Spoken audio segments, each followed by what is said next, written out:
What if the reason your business feels like such a slog is because instead of business plans and spreadsheets, your brain runs on quests, characters, and plot twists? My guest today runs a business out of a Dungeons and Dragons themed tavern, has worked with Disney, Universal, and Nickelodeon, turned a company's 50K net profit into 800K in just 6 months, and he did it by making business feel like a game. That's not a gimmick. That's actually how some of us are wired.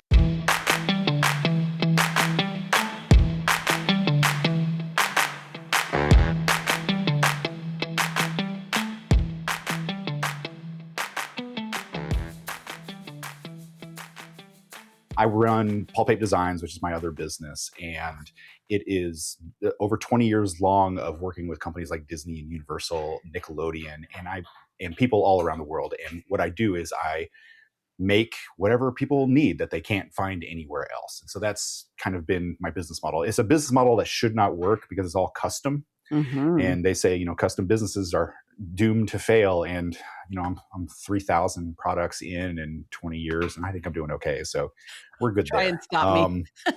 Right.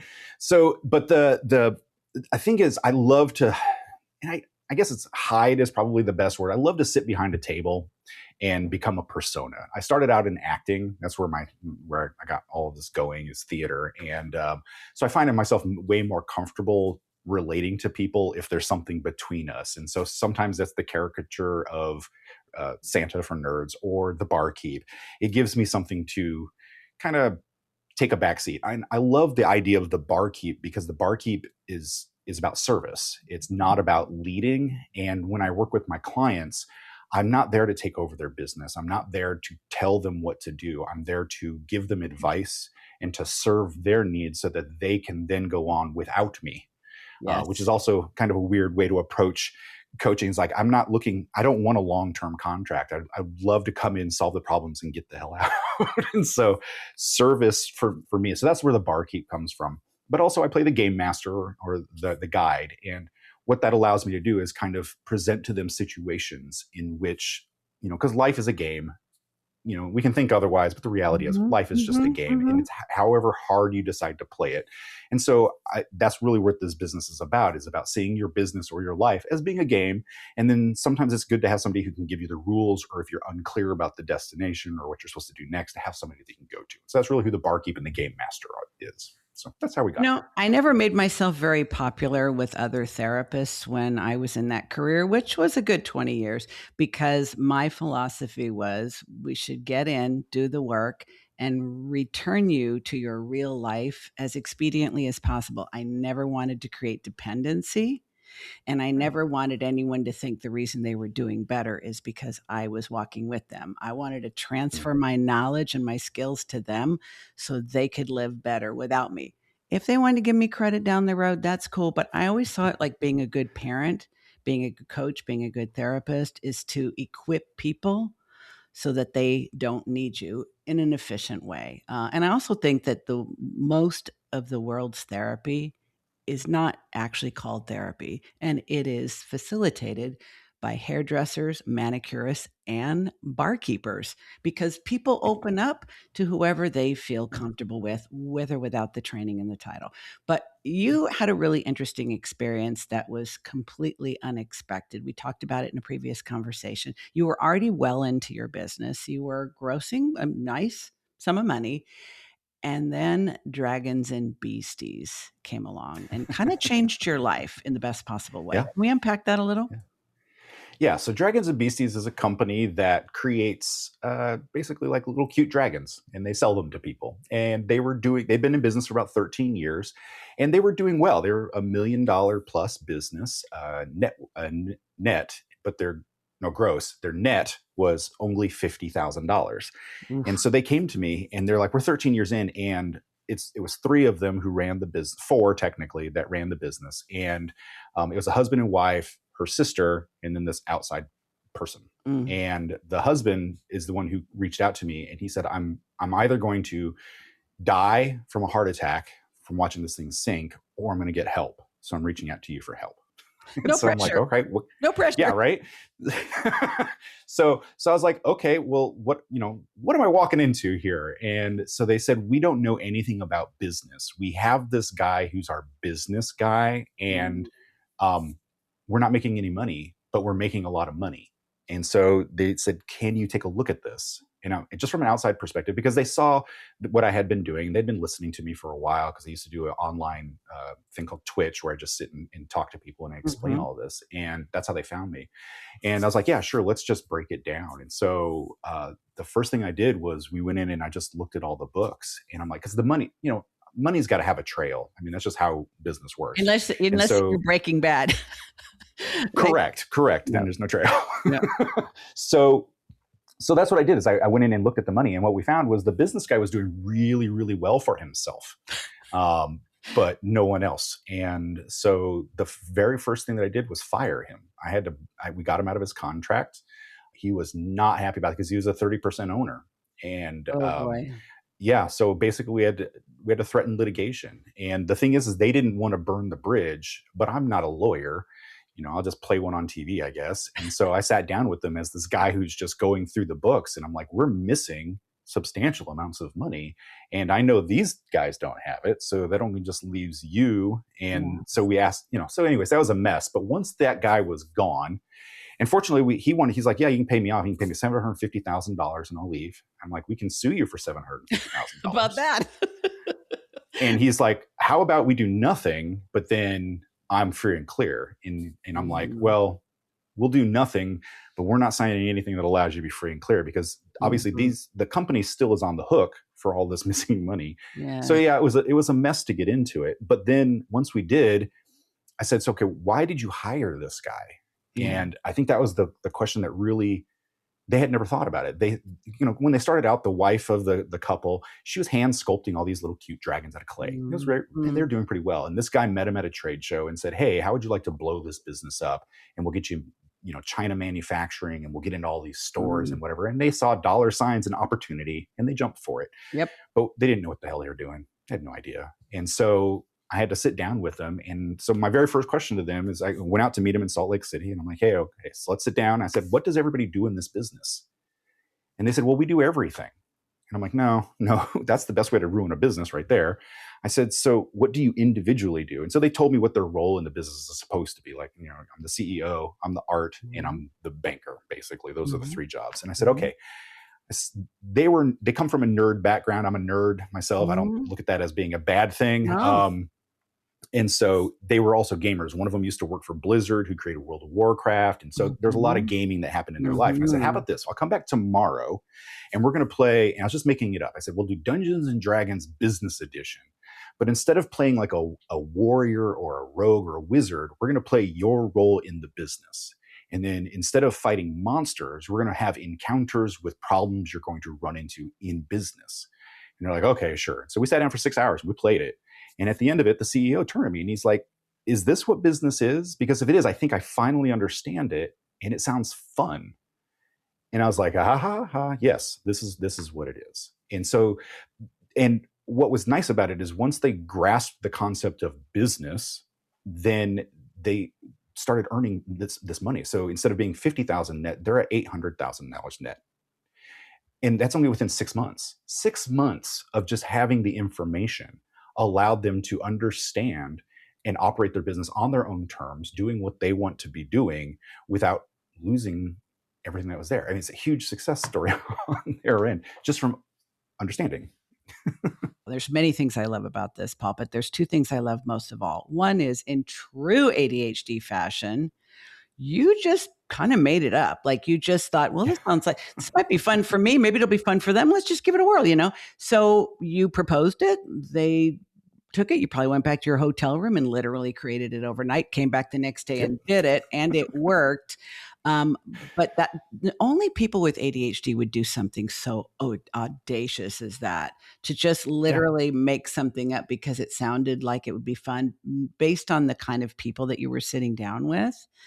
But also that you used the fact that they were gamers and the fact that you're a gamer to literally almost take business out of the equation and just make it fun. So all their thoughts about, well, we don't know dick about business. That's why they got swindled by this guy.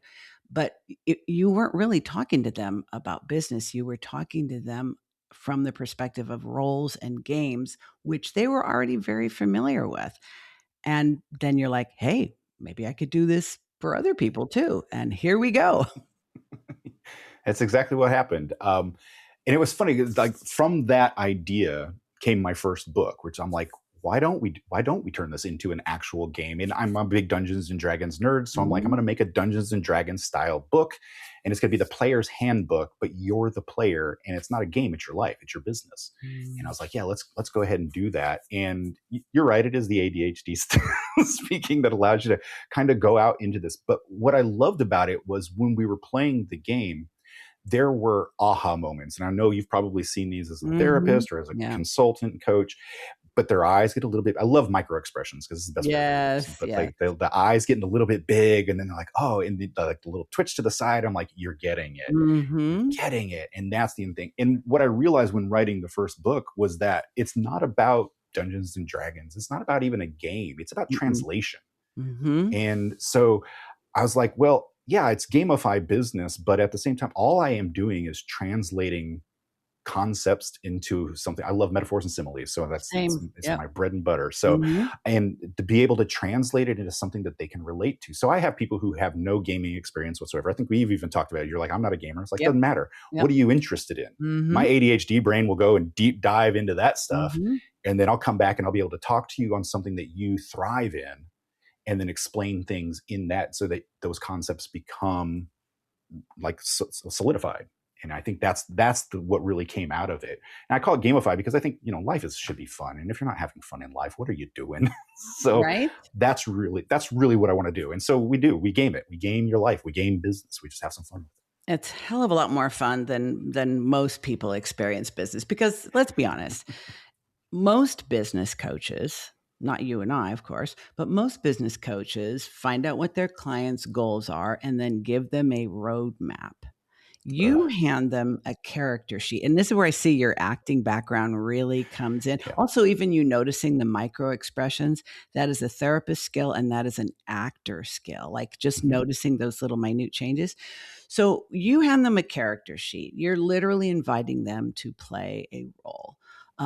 What happens to someone psychologically when they're given that permission and they're given that invitation, like you get to play a character, versus talking about themselves, which in my experience, most neurodivergents and most creatives and most neurodivergent creatives really aren't so good about that, and they don't like it. Yeah. We like to hide. And I was that guy for 12 years. Let me tell you, I'd love to hide. I mean, I said at the beginning here, You I sure like there to be a did. desk between me. It's like, no, that's the thing. I'll be able to put on a role.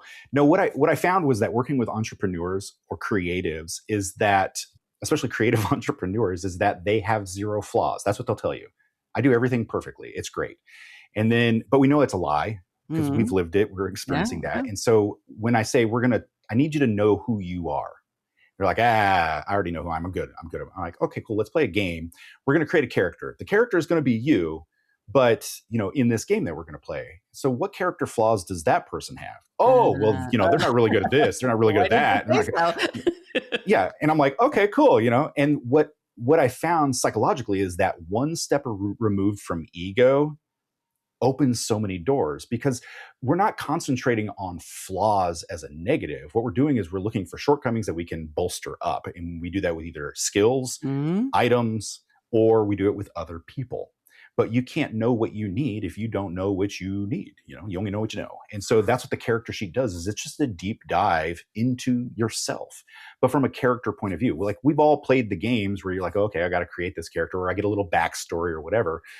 I make them go do that just to themselves. And I never look at it. It's not my responsibility to look at that. It's theirs. It's like a diary, but I want them to know fully who they are. And we'll talk about it in sessions, and we'll go through it, and we'll be like, okay, explain this to me.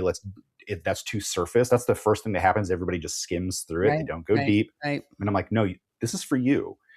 go deeper. Let's see where we can, because in that information is your entire business. Like there's a Mm. reason you're doing this. There's a reason you got into this. And it's not fame and fortune. Fame and fortune is the result after years and years, but it's not the reason you got into it. And I want to know that seed. And so that's really what the character sheet does, is it allows them to separate themselves from their own ego for a hot second so that they can then truly explore who they are and put it on paper so that they can see it, they can reflect on it. And what I also emphasize is that your character sheet is a snapshot of who you are in the now. It is Mhm. not who you were, it is not who you're going to be. It's who we are now, and then we kind of build around that. And you're always going to level up. And I love using gaming terms like that because people respond to it better than saying, "Oh, Mhm. you're going to improve as a human. You're going to level up." Yes, I am. So it fills them with more joy. It's about as strong as a gold sticker, a gold star sticker. I give those out too, and I've never seen adults happier when they get their gold star sticker. It's such a weird thing, but it's how we work. And so that's really what the whole point of it is self reflection, but somewhat separated, so that they feel comfortable enough to explore that area. I'm thinking back to my therapist career, and especially very early on when I was working with young children. If kids had to talk about abuse, especially in the family, that felt really scary and really dangerous and really unsafe, especially confiding in another adult who was more or less a stranger. So, one of the ways we would create safe emotional distance, which is what you do with the character sheet, with the avatar, is they would act out what happened to them with puppets, right? Hmm. So it isn't what happened to them or with dolls or with a dollhouse, or we implement all kinds of different things. But it was like they can project their experience onto this other object or this representation of themselves. But it felt safe because, as you say, it was a detachment from ego. I'm also reminded of the fact, I think I've shared with you previously, I happen to be Buddhist. And so one of the Buddhist core concepts is non attachment to possessions, non attachment to this existence, non attachment to your ego and who you think you are. And it reminds me of this book by Joe Dispenza called Breaking the Habit of Being Yourself. And I think I Ooh. love the title even more than the book, because what you're doing, the book is pretty dense. And ADHD, I don't even think I finished it, but I love the title of it because it's kind of what I'm doing in my work, and what you're doing in your work is you're literally giving them a permission slip to be someone else, but also be like them. And I think that is absolutely brilliant. Have you ever found that that somebody has revealed something about themselves through this process that they hadn't previously acknowledged? Probably all the Absolutely. time, And right?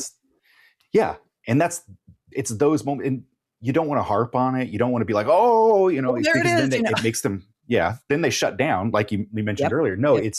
what it is it's me as the game master, as the barkeep. I tuck that information away, and then we can pull it out, or you navigate towards that, because it's those significant moments that really shape who they are and want to be, or the direction that they're trying to head to. They just may not have the skill sets yet to get there. And so I think, as a therapist, as a consultant, as a guide, I think that's one of the strongest things that you could do, is to pay attention to the client, to the other person, and Mm, then not parrot back, but yeah. to absorb their information, parse it out, and then navigate toward it to help them feel as though these are ideas that they came up with, or it's the game lays itself out for them, and you're just doing your job correctly as the guide or the Mm. mentor by using that information.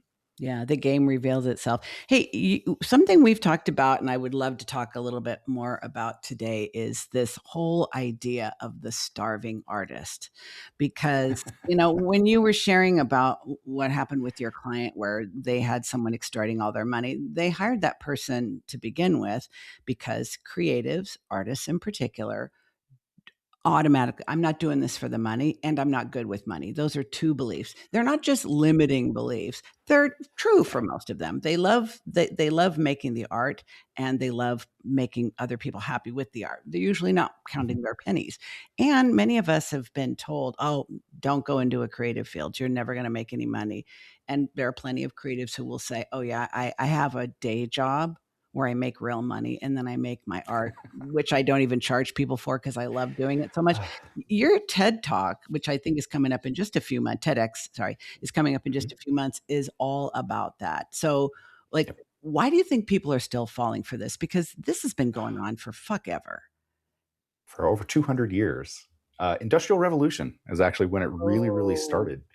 Before the Industrial Revolution, artists were just like everyone else. They either were state sponsored or they found patrons. I mean, that's what we did. Like yep, Mozart had patrons all the time. yep. You know, he was never starving, he was sought after. But then Mm, what happened is the Industrial Revolution happened. And with the industry being able to pump out lots of stuff, they didn't have to worry about the artisan of creation. What they needed to mm, worry about was the artist of ideation. And that was where they got us because they basically put out a giant campaign of you as an artist alone can't do this. You are going to fail. You're going to be starving. You're never going to, you need companies that you can work for so that we can produce all the stuff that you need. So either do it on your own and starve to death or join us and give us all of the ideas. And that's really where it came from. And mm. unfortunately, it was a very strong campaign. Um, and we think of some of the masters out there like Van Gogh died destitute, not knowing that he was brilliant. Jackson Pollock, the same thing. It's like all of these current people, because we've been told over and over again that artists need to be poor. They like to relate us to clergy, where it's like, oh, you're closer to God, so therefore you should live in poverty for it. Or come to the dark side and work for this company where we'll make all the money and we'll just pay you a flat rate, but you'll be okay and you're still doing the thing that you love. It's bullshit is what it is. And Mm, unfortunately, that's what the TED Talk is about for me, is saying I believe that creatives, artists especially, are the souls of humanity. yes. When you want to become human again, you do something that a creative created. You listen to your music, you watch a movie, you eat a fine meal, you drive your fancy car, you dress up in your nice clothes. All those things came from a creative mind. The fact that they bring you back to humanity should be exalted, not punished. And so I'm trying to flip the script on that one to let us know that it wasn't always this way. In like way back before civilization was around, artists were revered. They were Yes, nearly godlike. We look at cave paintings. We don't look at yes. how they organized their tribes. We look at the paintings that they did of all the animals and the handprints and stuff. That's us. That's humanity right there. And so let's come back to that, especially now with AI. And don't get me wrong, love AI. I use Same, it every day. but But yeah. there's a creative behind it. And I fight with so many artists about AI all the time Yes. about this idea that they're stealing it away from me. I'm like, they're not stealing. It's evolving. It's the next industrial revolution. So where do we go from there? That's the conversation we should be having. It's don't fear that your jobs are going to be stolen. It's we are and will always be necessary. Otherwise, we just become robots. And it's like, I'm not a robot. You're not a robot. Why do we want to be that way? We don't. We need people to help us bring back our humanity. Oh my goodness. That's what I the feel talk's like about. you behind the you could either be behind the bar or behind the pulpit. I'm like, preach, brother. But I feel like if I don't confess this right now, it's going to be distracting me. You know, my kids are now grown and flown, two sons and a daughter, all ADHD. Thanks, mom. And before I even knew I had it, and two of them are highly creative, Paul. And I am one of those people who, because this was done to me and as someone who was creative in my teens, and then soon as high school was over, I'm like, okay, that shit is indulgent. You need to set it aside and go out and be serious and get a career going and make money. And just if you have time, you can do that stuff, on the weekends. And I really did not encourage my kids to go into the arts. In fact, I would say I actively discouraged them. And now here I am 20 something years later, realizing one, I can forgive myself because I was just repeating what had happened to me. Mhm. But I think this is a renaissance that is happening in our entire culture because so many people told their kids don't do it, don't do it, don't do it. Some of them went out and fucking did it anyway and found ways to do it and not starve. But Mhm. do you see with some of the creatives that you work with that one of the things they struggle with, and maybe the gamifying business helps them gain that safe emotional distance from, is this internal conflict about, well, can I make art or can I make a living? It is there. It's an elephant and it sits on your back. I mean, I'd say it's an albatross, but it's heavier than that. It is a weight Yeah. that we carry. And you're not wrong, because there's a term that we use in this in creative society. It's the selling out. And I'm sure Yes, we've I all was heard just it. Oh, thinking that. Yes. that Yep. artist is going to sell Yep. out. Yep. What is selling out? Well, when you ask artists to define it, and I do often, it's like, what is selling out to you?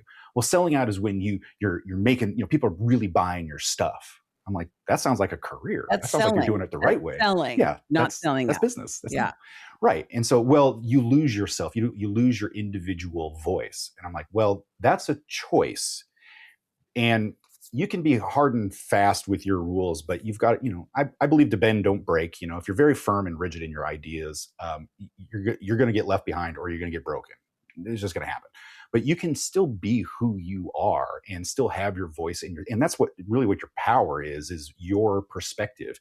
But what happens is and social media has been really bad for this, is Yeah. that we feel like we have to appeal to the masses, like millions of people have to enjoy what we produce. And the reality is no, because you can't please everyone. And when you try to, you start to gray out everything. It becomes, you're beige. Nobody wants to be beige. We want vibrant colors. And so that's who you should be pitching to. And so when people say, oh, they sold out, I'm like, no, they're being successful. That's fine. And if they feel like their ideas are getting muddled, go talk to that artist and you'll see that there's an entire side business that's going on where they're thriving in that. But it's because they have the opportunity, because they sold to some amount of beige, but they're still being colorful off to the side. So I think that's really the weight that has to be removed from them, is to let them know that you're not selling out. You can be successful. You can earn a living, and there's nothing wrong with earning a living. But if you've got to carry that weight of in fear that you're going to lose who you are artistically or creatively, then make sure that your focus on your customers, the people who should be buying this, are the ones who enjoy who you are in the message that you're giving. And they're out there. Let me tell you, they are out there. You make a distinction, and that was really, really helpful to me in a previous conversation, because I never thought of myself as a creative because I'm not an artist. And you say, okay, I think the way you say it is every artist is a creative, but not every creative is an artist. Did I get that right? So Correct. That's right. yeah, and I think I'm beginning to reclaim my creativity, and it first came from other people referring to me as a very creative person. I'm looking behind me like, who are they talking to? Like, so how do you make that distinction in like the artist versus the creative? So, like, a lot of people don't know this, but I'm a huge nerd for taxes. I love doing taxes. Okay. It's a That's weird thing legitimately for, crazy. Yeah. yes, 100%. But there's a game in it. There's a joy in making the numbers make sense. So an actuary has to be creative, because there's math that has to go into that. There are cooks out there who are just absolutely creative, and they would say, I can't draw a stick figure, but they can create Mm, Michelin star dishes. yes. Yes. That's a creative. Every human is creative. I mean, it's literally the thing that is the distinction between us and animals, is our Hmm. ability to use imagination and creativity. So everybody is creative, but we have like tied creativity to artistic so much that it falls into that weight of poor again. It's like, oh, you're creative, Hmm. so you're really good at saying, would you like fries with that? It's like, no, no, no, no. It's not the thing. So everybody is creative. And so that's why when I talk about, I don't often say artists when I'm working in this field. I say creatives, because it's wide reaching. I had a guy who was a client of mine, and he started mowing lawns when he was in his teens, and he liked doing it, and he didn't want to go to college. He didn't think college was for him. And so he started a lawn mowing business. And this is 40 years down the line when he's like, hey, Paul, can you help me with some stuff? And I'm like, man, you're super creative. And he's like, I'm not creative at all. I have a creative bone in my body, but can you help me with this invention that I came up with? Like, you Excuse just me. contradicted yourself. You Yeah. came up with an invention. He's like, well, yeah, but this is a thing that I just need it to do my job easier. I'm like, that's all invention is, man. So yes, you're definitely creative, even though you mow lawns for a living. So that's the distinction. So artists are always going to be creative, because that's just what we do. But everybody is creative. And so you don't need to be an artist to be creative. This also reminds me of another concept we've talked about where you make a distinction between I refer to it as linear thinkers and nonlinear thinkers, or neurodivergent and neurotypical, but you use a different term. You divide people between linear thinkers and cloud thinkers. Yes. I Um, love the idea. It's clouds are, I've heard linear and I've heard lateral. And I'm like, well, that's just a linear turn sideways. That's not how I look at this. don't Because drag me back especially to geometry class, Paul. I'm going to drop out here in a second. again, that takes a creative mind, by the way. Okay. But with cloud thinking, ADHD is cloud thinking. Because if you ever watched a Yeah. thunderstorm, like one of those giant thunderheads, and you see the lightning sparking, it's never in one spot. It kind of here and then jumps over here. That's how people with ADHD, that's how super creative people think. They are not thinking A to B to C to D. They're A to F to squirrel to left hand turn. I mean, we're everywhere. And Mhm. that's really what makes it easier for us to do the things that we do.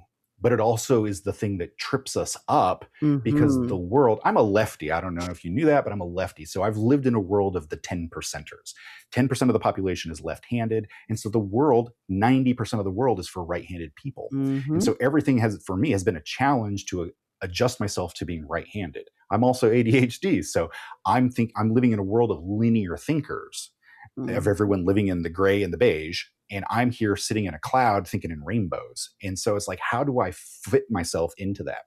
And so it's understanding how you think and then adapting the world to that way of thinking, which we all do, whether you're a linear thinker or not. We just don't think of it that way. When you get a job and you're giving a tutorial on how to do the job, you're basically giving the guardrails, A to B to C to D. Same thing with cloud thinkers, is we're given the guardrails, but we don't go down the line. We bounce around it all over the place. And so understanding that about ourselves and how we think, then applying that methodology to keep us on track, that's really where that understanding comes in handy. That totally makes it. Hey, can you work with a linear thinker? I can, because I have trained myself to be a linear thinker when I need Mhm. to, Mhm. but I find myself frustrated a Yeah. lot of the times because concepts which taking a left turn for me, like in the middle of a conversation, jumping into something else, doesn't bother me at all. I'm like, yeah, let's do it. Mhm. Let's jump. Mhm. Okay. Mhm. But with a linear thinker, they're like, wait. Very And then they got to take disruptive. 10 minutes. Yes. Yes. And it shuts them down. So if I'm encountering a linear thinker, if I'm having to work with a linear thinker, I have to then force myself into that lane. And it's small doses for me because I know eventually I'm going to be like, why aren't you doing that? And getting my frustration level will peak. But in when I'm working with them, and a lot of times with business, because especially in the creative business, I have to hire manufacturers, and manufacturers are very linear. There's Indeed. not a lot of cloud in there. Or honestly, like working with Disney. Disney is not a creative industry. They have the people at the top, the ones who are making the decisions, are linear. 100%. They're the Mhm. bean counters, I like to call them, linear Mhm. thinkers. The Mhm. creatives are so far down the row here that you're never going to encounter them, or that's where you're working. And so, like when I work with Disney, I'm not working for Disney. I'm working with a company, Paul. And there's creatives along the way, but the further you get back to Disney, the further linear they become. And so you have to understand how those games are played, and then how to fit into them so that you're not abrasive, because they do want your skills. But if you're going to be an abrasive commodity, they're going to let you go quicker. So yes, you have to learn how to adjust to that. You know what? I love that you describe that when you're working, because people say, oh, I want to work with Nickelodeon. Oh, Paul Pape worked with Nickelodeon and Disney and all that. It's like ultimately we are human beings working with human beings. Yeah. And if you are working with decision makers, they're pretty far up the food chain. And the higher up the food chain you go, by and large, the more likely you are to be a linear thinker, because you have to have the level of executive functioning that lets you plan, prioritize, sequence things, all of that stuff that we find really quite distasteful. So, but the fact that you still referred to it as a game, and I think that, here's my therapist hat slipping back on, is that as a lefty, and one of my three kids is a lefty, and we've had a similar conversation. And also, roughly 10% of people are neurodivergent, and we live in a world that's made for neurotypicals. 10% of Hmm. people are left-handed. They live in a world made for neurotypicals. So you could have, Paul, early on, had the mindset, so unfair. Why does everything have to be so difficult? Why is everything set up for other people and I am meant to struggle?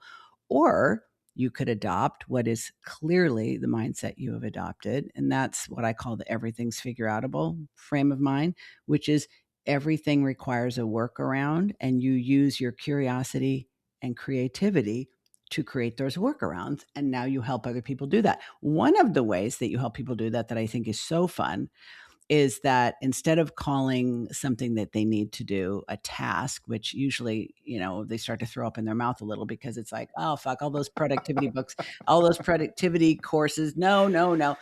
You, of course, as the game master, call them quests. But it's not just as simple as, oh, I'm just going to sneak this word in there so that they don't know what's actually happening. What is the difference between like the quest structure and just like productivity broken down into tasks? So I love a quest because a quest, like if you think about, let's think about the word quest. I mean, we know where it comes from, but we think about the Knights of the Round Table, or we think about Yeah. somebody who's going on this epic adventure, but there's a goal.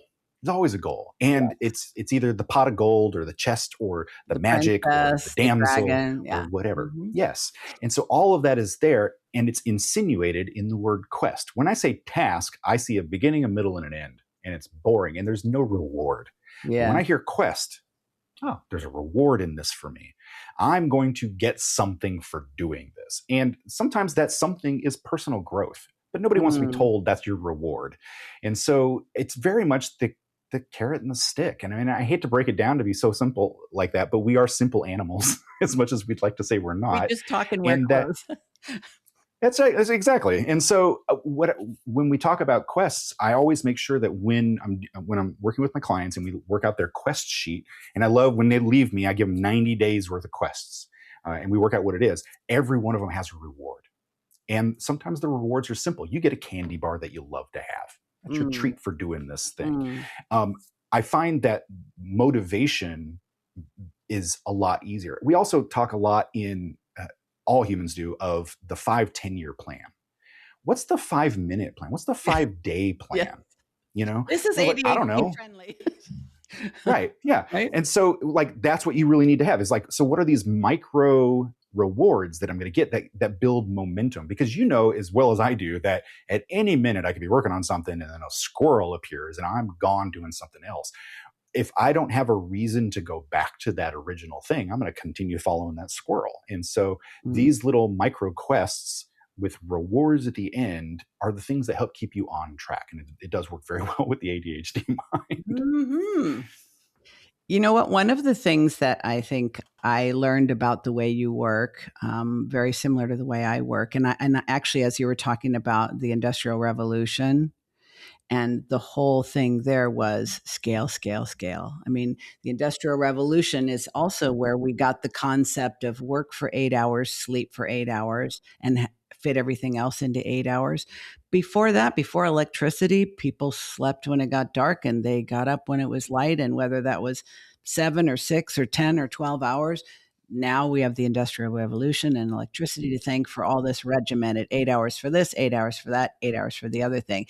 But Industrial Revolution put scaling on the map. The whole manufacturing, everything is like, we can make more of these things. They won't be as precious, they won't be as unique, they won't be as artisanal, but there will be more of them and we can reduce costs. And then it was offshore and all that.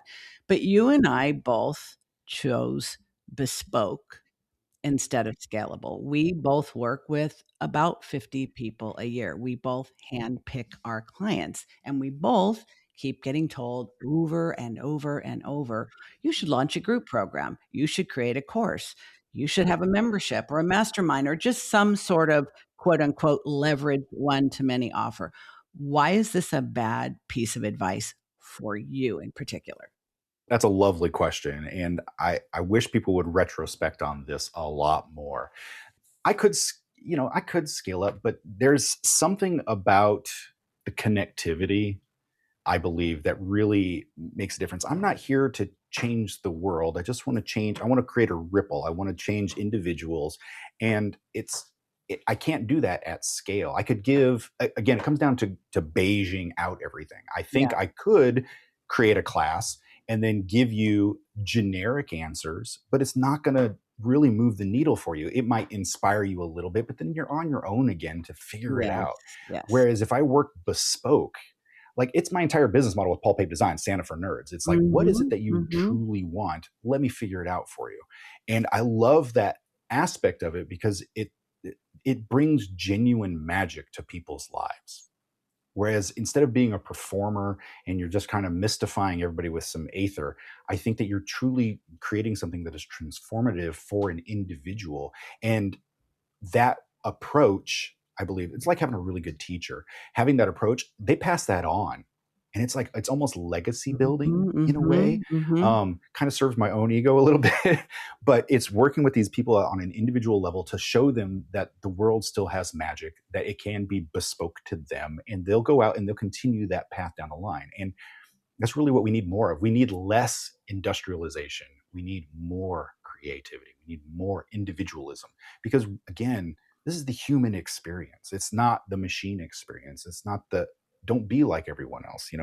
For years I wore T-shirts with graphics on it for years and years and Mhm. years. And this sounds kind of left field, but then I realized that at a certain point, it's like I'm not these things that people want me to be. I'm Paul, and so like let's get rid of all that. So now I wear like nothing. They're like it's just all blanks and whatever because I don't want people to worry about what's this graphic that oh you're a big fan of Dungeons and Dragons. I can see it on your shirt. It's like no, I'm just Paul. So now I just walk around with no brand names, nothing. I'm just this dude.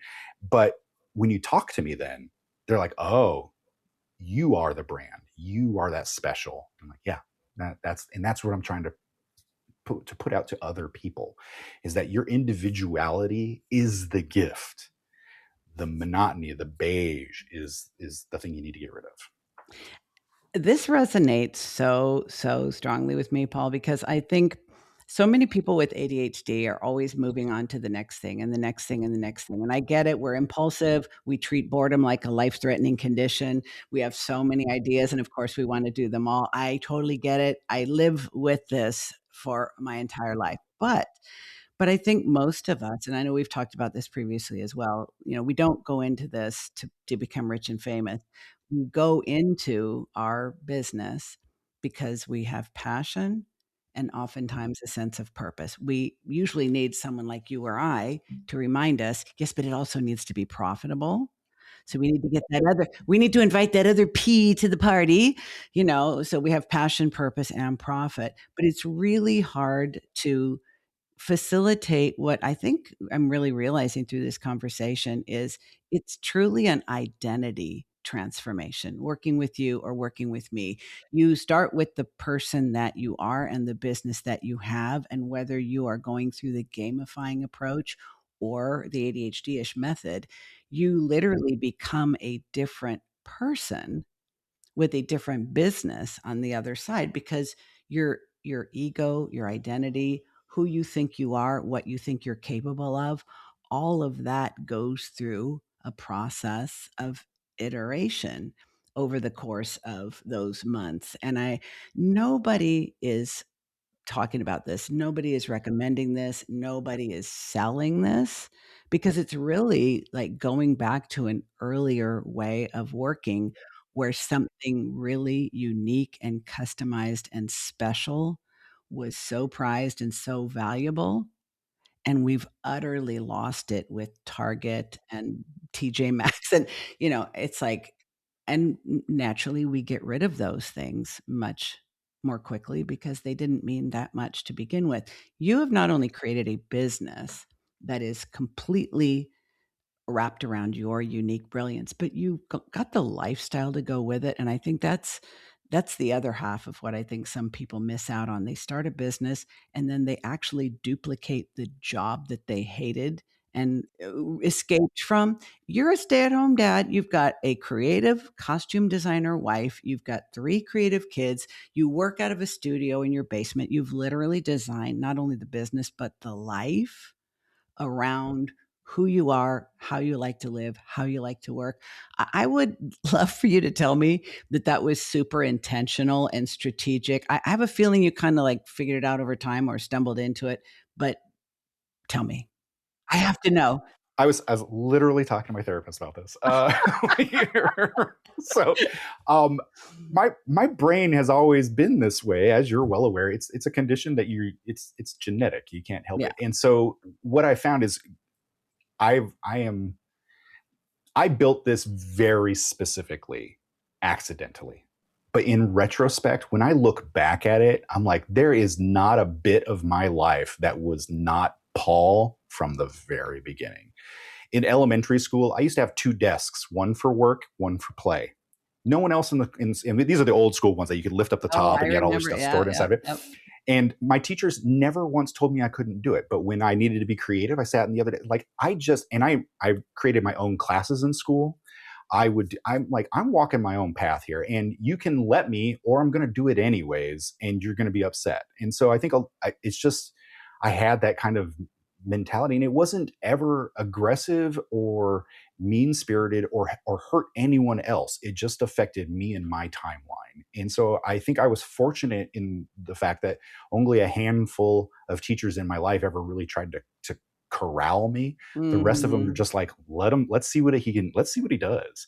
And that mentality has helped me a lot. So when I was in my undergrad, I had the wild hair to call up Tim Burton because I wanted the rights to Nightmare Before Christmas so I could put it into a stage musical. And so I just did. I called Tim Burton Why not? and then talked to, yeah, why not? And then I called Danny Elfman. I talked to their lawyers and I'm like, I want the rights. And they're like, okay. I'm like, why not? Because what's the worst that can happen? And so, like, I would love to say that I sat and planned it out, but ADHDers don't plan Yeah, no, anything. no, no. But when I look back at it, like, I have been me and unapologetically me my entire life. And that's the thing that I think a lot of my clients are missing is they want to fit inside of a predictable role in their life. And I struggle with this today. I mean, literally was Mm. talking to a therapist about it, Yeah, yeah. is that I feel outside of the current Yes. and the current of humanity. And I so desperately want to swim in that to be normal. But Mhm. my therapist is like, you can jump in all you want. You're never going to not be you. And so I was like, okay, but how do I accept that I'm not with the rest of the herd? And he's Yes. like, just keep being you and bringing the joy and the light that you bring with your uniqueness to everyone else. And that's how you fit in. And I talked to you about this earlier. Yep, yep. I said, do you feel lonely? Yes. And I think a lot of people who are hyper creative, who have ADHD, Mm. they feel lonely a lot. And that's something that I have struggled with for decades. I'm 50 years old and I can still think back to elementary school and I'm like, I got Yes. one friend. I wasn't a team sport person because I always felt like I was outside of it. And so that loneliness is something that's very pervasive. But what I found is that in dealing with the loneliness, I found the ability to chameleon myself into anything. Mm. And so I use this as not a way to hide, or a way to fit in, but now I find it as a way to relate. And I have a giant tattoo on my arm that actually says this, and it allows me to be who I am, but also engage with everyone else, but without sacrificing what makes me unique and makes me special. And that's when I talk with my clients, that's something that I really emphasize is that your speciality is not a hindrance. This is not a curse. We talked about it. I said it's a superpower, but it is a superpower that is its own kryptonite at the same time. And so you have to understand how to mitigate both sides of that.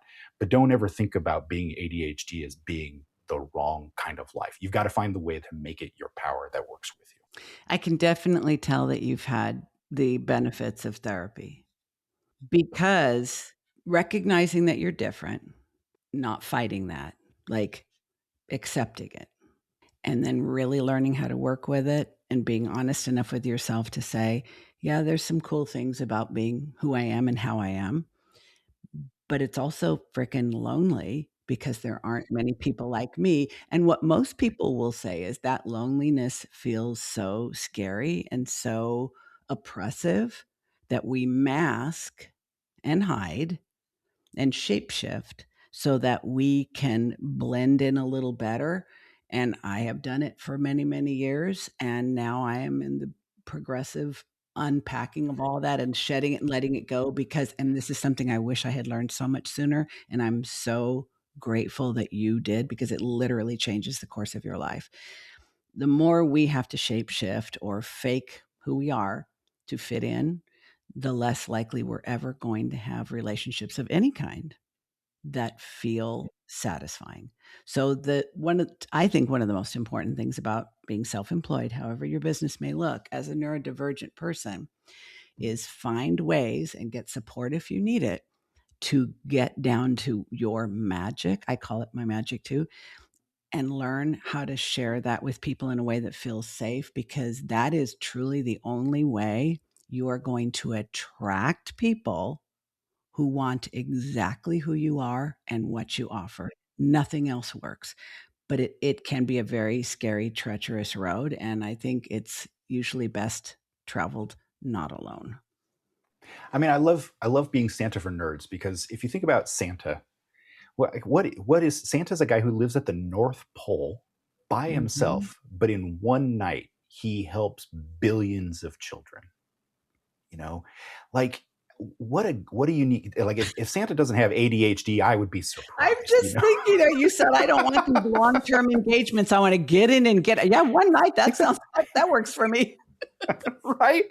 So like, isn't that what we all are? Just a little bit of Santa, it's like we are, there's magic to it, but that magic doesn't have longevity, because that longevity affects us. If we caught Santa, it would off Santa. We don't want to do that. The magic is in the fact that he can't be held. And I think that there's something beautiful in that. And that's really the ADHD mind. Damn, you're just a philosopher here. Look at all this. Hey, listen, I feel like you have already dropped so many wisdom bombs, but if you have one more up your Barkeep sleeve, what would be the most important piece of business wisdom you'd like to impart to folks with ADHD who see themselves as creatives? What's the most important thing The about best way to business? be successful in business is to be the hero of your own adventure. It's when we ride the dragon, we try to catch the dragons of fame and fortune, but we can't. And in doing so, we have to be fast enough, to be swift enough. We have to strip away everything that we are. So by the time we catch fame and fortune's dragons, we are not who we want to be. But if we sit and ride the dragon of passion, the thing that makes us who we are, the dragons of fame and fortune fall in behind. And that's the best advice I can give you, is be your own hero. Be the person who stars in your adventure, and know that every other person is the hero of their own adventure as well.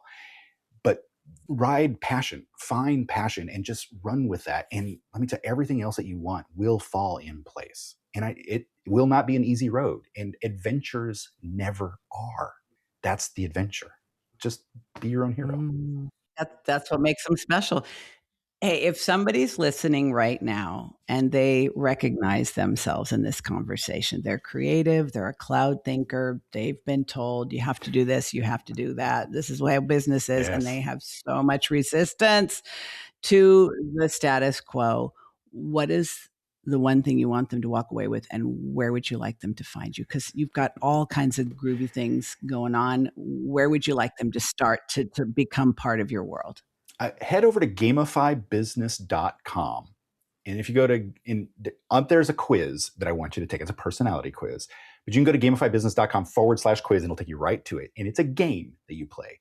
But it will tell you who you are, like what's your business class, like who you are in this great adventure, and how you think.